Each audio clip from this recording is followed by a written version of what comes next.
जय श्री कृष्ण भक्तों। श्रीमद् भागवत महापुराण की भाव यात्रा दसम स्कंद के 48वें अध्याय तक आ पहुंची है और इस अध्याय में भगवान का कुब्जा और अक्रूर जी के घर जाकर के उनके आतिथ्य को स्वीकार करने की चर्चा दी गई है।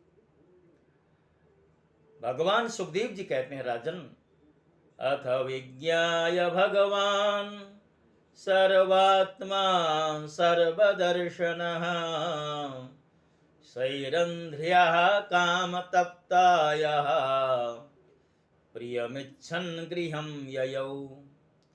अर्थात राजन, भगवान सबके आत्मा तथा सब कुछ देखने वाले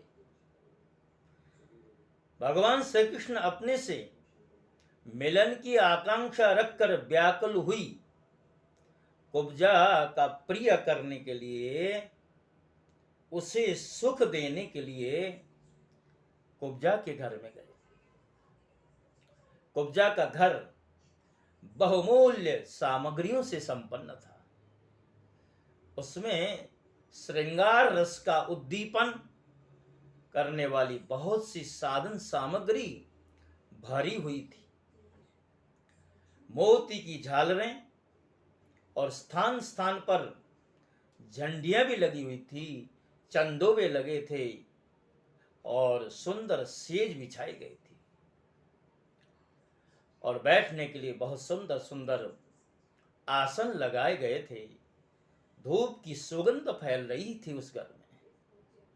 दीपक की शिखाएं जगमगा रही थी। स्थान स्थान पर फूलों के हार और चंदन रखे हुए थे। भगवान को अपने घर आते देख कुब्जा तुरंत हड़बड़ाकर अपने आसन से उठ खड़ी हुई और सखियों के साथ आगे बढ़कर उसने विधिपूर्वक भगवान का स्वागत सत्कार किया।